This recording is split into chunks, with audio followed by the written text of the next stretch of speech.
toutes et à tous. Alors bon, j'ai eu des remarques la semaine dernière à propos de la musique. Voilà, bon, donc voilà.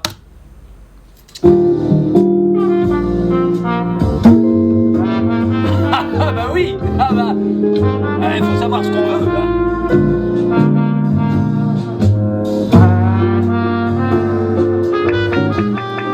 On va pas mettre trop fort non plus, mais bon. Voilà, c'est doux, c'est agréable, c'est du jazz, smooth jazz, du jazz doux. Alors bon, on va parler d'un sujet qui dérange aujourd'hui, on va parler de l'état, du prince, du palais, du temple, voilà, de tous ces centres de pouvoir qui émergent, qui ont émergé tout au long de l'histoire, pas de la préhistoire, de l'histoire de l'humanité, à partir de certains moments précis, pour des raisons quand même assez précises que nous allons essayer d'analyser ensemble. Voilà, pourquoi est-ce qu'il y a des États partout ? Pourquoi est-ce qu'avant les États, il y avait des temples, des palais qui, pareil, qui absorbaient une partie de la production de la population ? Et qu'il absorbait cette partie de la production, pourquoi faire ? Pour enrichir un centre de pouvoir, pour permettre à un centre de pouvoir de vivre sans travailler, et de se faire construire des palais, et de bien manger, d'avoir des belles étoffes, des beaux habits, etc. Voilà, c'est ce décalage entre, d'une part, une certaine catégorie de la population, on pourrait dire une classe, qui domine tout le reste du territoire et des autres personnes, et qui du coup se nourrit sur la bête. Comment ça se fait ? Comment ça marche ? Comment ça se fait ? Pourquoi ? Comment c'est venu ? Et pourquoi ça continue encore des milliers d'années après ? Qu'est-ce qui se passe dans nos têtes ? Pourquoi on se laisse convaincre par cette religion ? Je sais pas. Alors il semblerait que, d'un point de vue historique, anthropologique, archéologique également, les premières tribus, les premières régions où soit apparu ce genre de décalage sont réparties un peu partout sur la Terre. Bon, évidemment, il y a l'exemple tout à fait particulier de la Mésopotamie en moins 5000, moins 4000 avant Jésus-Christ, qui voit se créer les premiers temples et les premiers palais, qui hébergent la première classe dominante, qui commence à pomper tout le reste de la population. Mais comment ça se fait ? Alors les anthropologues et les archéologues nous disent que c'est à cause en particulier de la révolution néolithique. Alors qu'est-ce que c'est que la révolution néolithique ? C'est tout simplement qu'il y a un moment donné dans l'histoire de l'humanité où il y a des gens qui se sont installés, qui ont commencé à ne plus bouger de leur coin, c'est-à-dire à arrêter d'aller chercher à manger en se baladant et en changeant de place tout le temps, et qui ont commencé à se rendre compte que quand on jetait des graines ou certains fruits, des noyaux qu'on avait trouvés dans la nature et qu'on avait consommés, hop, ça se mettait à pousser tout seul. Alors c'est bizarre parce que le fait de commencer à comprendre, que l'humain commence à comprendre que en jetant des graines par terre, il va avoir plus de choses à manger que l'année d'avant, c'est quand même une découverte extraordinaire. Et donc il va avoir tendance à rester dans ce coin-là, à reprendre un petit peu les graines de ce qu'il a mangé pour les semer à nouveau et récolter à nouveau l'année d'après. C'est quand même moins compliqué et plus sûr que de changer de coin à chaque fois pour aller trouver des nouveaux fruits, des nouveaux légumes, creuser des racines, etc. On a tout sous la main.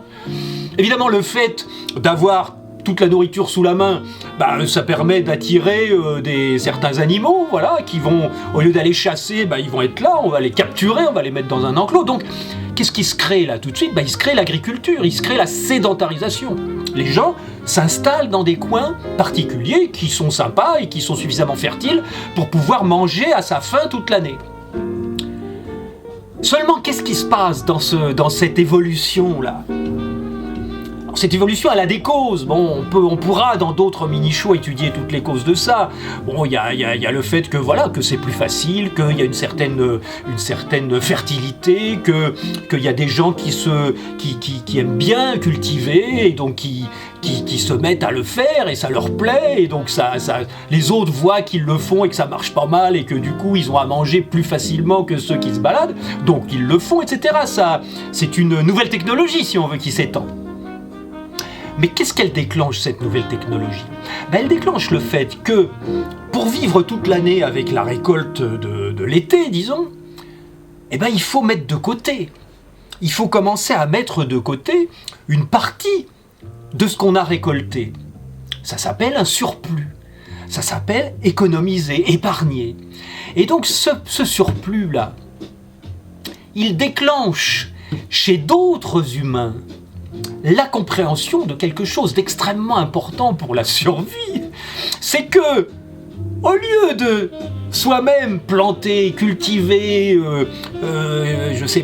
s'occuper des plantes, bien les protéger des prédateurs, etc., au lieu de faire tout ce travail-là, il suffit d'arriver à la fin de la récolte et de dire aux paysans qui se sont installés là, je t'échange ta récolte contre pas de coup de massue sur ta tronche, par exemple.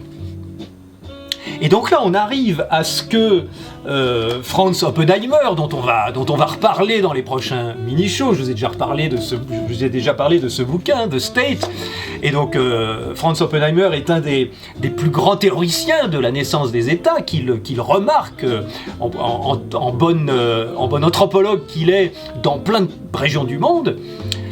Il nous dit, c'est à partir de là où se séparent deux façons de survivre, d'une part le moyen économique et d'autre part le moyen politique.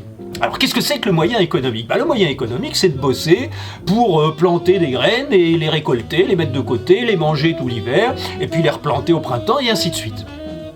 Comme ça évite de bouger, on peut se construire une plus jolie hutte, une plus jolie cabane, et puis on reste dans le coin qu'on aime bien, on s'habitue, on peut réunir autour de soi certains membres de la famille, chaque petit groupe fait un peu la même chose dans son coin, on se rencontre de temps en temps pour faire des fêtes, pour faire des cadeaux, pour se mesurer un petit peu les uns aux autres. Ça marche très bien. C'est une société qui existe encore en Afrique, dans la brousse, qui existe encore en Amazonie. Et ça fonctionne justement sur le fait que chaque petite communauté est autonome, peut vivre de ses propres productions, et donc elle n'a pas besoin de faire des échanges avec les autres tribus qui sont dans la même situation. Et donc, en réalité, le lien qui s'établit entre ces petites communautés, c'est de se rencontrer, de se mesurer les uns aux autres, de comparer les armes qu'on a mises au point, éventuellement de temps en temps de se taper un petit peu dessus, mais pour protéger l'unité fondamentale de la communauté existante. Et donc cette différence entre les communautés, c'est ça qui permet d'éviter l'apparition d'un centre de pouvoir supérieur à tout le monde et qui mette tout le monde d'accord par une domination centralisée. Donc ça tient le coup très longtemps. Sauf que, au bout d'un moment, naît le moyen politique. Alors qu'est-ce que c'est que le moyen politique ? Eh bien, Oppenheimer nous l'explique très bien. Il nous dit, c'est utiliser une stratégie de survie et d'évolution qui n'a pas besoin de rechercher sa propre nourriture, de rechercher ses propres ressources. C'est donc le moyen politique, l'antithèse du moyen économique, c'est-à-dire se reposer sur le travail de ceux qui utilisent le moyen économique, c'est-à-dire leur propre force pour produire, se reposer sur le travail de ces gens-là et venir tout simplement faire un prélèvement. Et donc ça, ce décalage entre deux façons d'appréhender la vie, il se discute au niveau de l'évolution. Parce que on peut dire que ceux qui ont décidé de travailler pour survivre, travailler pour produire et travailler pour consommer leur propre production, d'une part, et d'autre part, ceux qui ont compris que c'est beaucoup plus simple et beaucoup plus efficace d'un point de vue évolutif de prélever une partie de la production de ceux qui font ça, et donc de ne pas avoir besoin de produire soi-même, on peut se demander quelle est la stratégie évolutive la plus efficace. Et donc si on comprend que le moyen politique est beaucoup plus efficace que le moyen économique, on comprend très vite que la classe qui utilise le moyen politique va forcément procréer, se reproduire et grossir beaucoup plus vite et de manière beaucoup plus efficace que l'autre classe, que la classe des exploités. Eh oui. Alors évidemment, bon, tout ça suit un certain processus que d'autres auteurs nous expliquent très bien, qui est, voilà, quand on va avec des moyens pas encore militaires, mais avec de la force physique, essayer de prélever les ressources de quelqu'un qui les a mises de côté, forcément, il y a un petit peu de révolte en face, les gens se défendent. Donc, il faut d'abord acquérir une certaine forme de violence, de monopole de la violence physique, pour aller, au pire, au minimum, menacer les gens et leur dire, si tu me donnes pas une partie de ta récolte, je te tape dessus. Donc évidemment, la stratégie de base, c'est effectivement de leur taper dessus, s'ils sont pas d'accord, les massacrer et prendre la récolte. Mais ça peut pas durer. Ça peut pas durer, tout simplement parce que si tu as envie de rien foutre, c'est un peu bête de tuer les gens qui produisent pour toi. Ça se comprend assez vite. Donc, évidemment, la deuxième étape, c'est tout simplement d'arriver juste de menacer les populations qu'on veut prélever et de leur dire, bon, attends, je tue ton frère, mais vous là, les quatre frères, je vous tue pas. Est-ce que vous allez me donner votre récolte ? Non, on veut pas. Voilà, j'ai tué votre 5e frère. Vous êtes d'accord maintenant ? Évidemment, il n'y a pas d'hésitation, tout le monde dit oui. Donc là, on est dans une évolution quand même, une évolution qui va vers de moins en moins de violence, hein, vous remarquerez, vers de plus en plus de soumission, donc vers de plus en plus de bien sûr, il y a toujours le rapport de force entre le dominant et le dominé, entre le parasite et le producteur, mais on arrive à une certaine forme de... je dirais pas de contrat social, faut pas mettre les gens en colère, mais on arrive à une certaine forme de compréhension mutuelle, disons. Alors évidemment, dans un troisième temps, les victimes de la prédation vont se dire, mais attends, là on est en danger à chaque fois qu'ils viennent nous voir, il faudrait quand même qu'on se défende, qu'on fasse quelque chose. Et là c'est toute la beauté du centre de pouvoir, c'est de dire, eh bien justement, nous disposons de la force physique, nous disposons de la violence, on a des armes, etc. On est spécialisé dans le fait de régler les conflits. Donc justement, si vous trouvez que vous êtes en danger, nous on peut aussi vous protéger. Évidemment, c'est une stratégie complètement mafieuse. C'est la stratégie du mafieux qui te dit il faut que tu payes l'assurance, sinon ta vitrine risque d'être détruite. Mais par contre, je peux te protéger. Voilà, bon, voilà. Donc c'est une stratégie qui fonctionne très bien vis-à-vis de la victime. Et donc la victime accepte finalement le contrat social, là, qui consiste à donner une partie de sa production, c'est-à-dire donner une partie de son travail, de ses efforts, pour rémunérer un centre de pouvoir prédateur, à condition que ce centre de pouvoir prédateur, dans ses attributions, accepte le rôle de protecteur. Protecteur, c'est un mot qui est utilisé de temps en temps comme synonyme de macro, vis-à-vis des prostituées. Voilà, c'est un synonyme. C'est un synonyme de proxénète, protecteur. Donc après, qu'est-ce que ça donne, ça ? Ça évolue, évidemment, parce que les populations prélevées, ils sont obligés de travailler plus, pour gagner plus. Parce qu'il y a une part de leur production qui est bouffée par le pouvoir. Le pouvoir grossit, évidemment, puisque le pouvoir qui dispose de plein de ressources, le village où se trouve le pouvoir s'agrandit. Le pouvoir aime bien les belles étoffes, les beaux habits, les bons plats, les belles maisons, les beaux jardins. Donc le pouvoir, avec toute cette production qui est centralisée dans le palais, il a les moyens de nourrir plein de gens. De nourrir des tailleurs, des artisans, des tisseurs, de nourrir des gens qui fabriquent des bijoux, de nourrir des jardiniers, de nourrir des maçons pour construire les palais. Donc forcément, tout ce monde-là s'agglutine auprès du centre de pouvoir qui absorbe une énorme partie des ressources de la population autour. Donc évidemment, dans la population, tout le monde essaye de se vendre et de s'acheter ce qu'ils font, tout le monde se spécialise et du coup tout le monde arrive à s'en sortir quand même, en faisant ce qu'ils font de mieux. Et du coup, alors là, c'est là où c'est fantastique, et où il y a finalement un effet vertueux dans toute cette perversité, c'est que Dans la population prélevée, tout le monde se spécialise et tout le monde est obligé de faire marcher sa cervelle à 100%, à 200%, à 300%, pour trouver des moyens de produire plus vite, de produire des choses mieux, de produire des choses qui vont lui permettre de ne pas trop s'épuiser à travailler sans arrêt pour ce centre de prélèvement.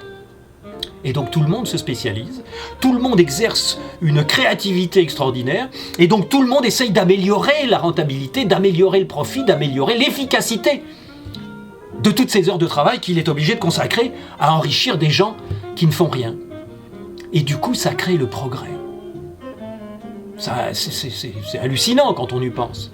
Mais s'il n'y avait pas eu, je pense, cette prédation exercée par un centre de pouvoir, par des gens qui préfèrent ne rien faire que de travailler eux-mêmes, et qui préfèrent prélever sur une production ce qui va leur permettre d'avoir la belle vie, s'il n'y avait pas eu ça, je pense qu'on serait encore dans les forêts et dans les jungles, soit à ramasser des fruits dans les arbres, soit à cultiver nos petits jardins sous forme de tribus et à faire des fêtes tous les ans pour voir qui est le plus fort et éviter de se taper dessus. On en serait encore là. Donc on n'aurait pas tout ce progrès technologique que nous avons maintenant en 2017 et qui nous permet d'avoir les vies extraordinaires que nous avons au détriment de tout le reste de la planète. Parce que ce centre de pouvoir, il a tellement grossi qu'il ne faut pas se leurrer. Dans les pays occidentaux, on est tous mouillés. On est tous quelque part dans la pyramide de pouvoir, à un niveau ou à un autre, plus haut dans la pyramide ou plus bas dans la pyramide, mais dans tous les cas, nous, pays occidentaux, nous sommes dans une pyramide de pouvoir et de prédation, qui ne peut avoir le niveau de vie qu'elle a, que nous avons, que en prélevant des ressources à la fois sur d'autres populations qui travaillent pour nous et en même temps sur les ressources de la planète qui s'épuisent. Et donc voilà, le dernier stade de l'existence d'un centre de pouvoir, eh bien c'est évidemment le facteur clé qui est de clôturer un territoire déterminé, à l'intérieur duquel les humains qui travaillent sont considérés comme du bétail qui produit de la laine si c'est des moutons ou du lait si c'est des vaches. Et donc à l'intérieur de cette clôture, le bétail appartient à un centre de pouvoir. D'où la nécessité pour les États de créer l'état civil, de créer les statistiques, de savoir exactement qui produit quoi, d'où la nécessité, et ça on le verra dans de prochains mini-shows, de créer des systèmes de mesure des flux économiques, et donc à terme de créer la monnaie. Et on a fait un beau voyage, et c'est seulement le début de ce voyage, donc on va arrêter ici, mais je vous préviens, ça continue dans les prochaines fois. Ciao les amis, à bientôt, bye bye.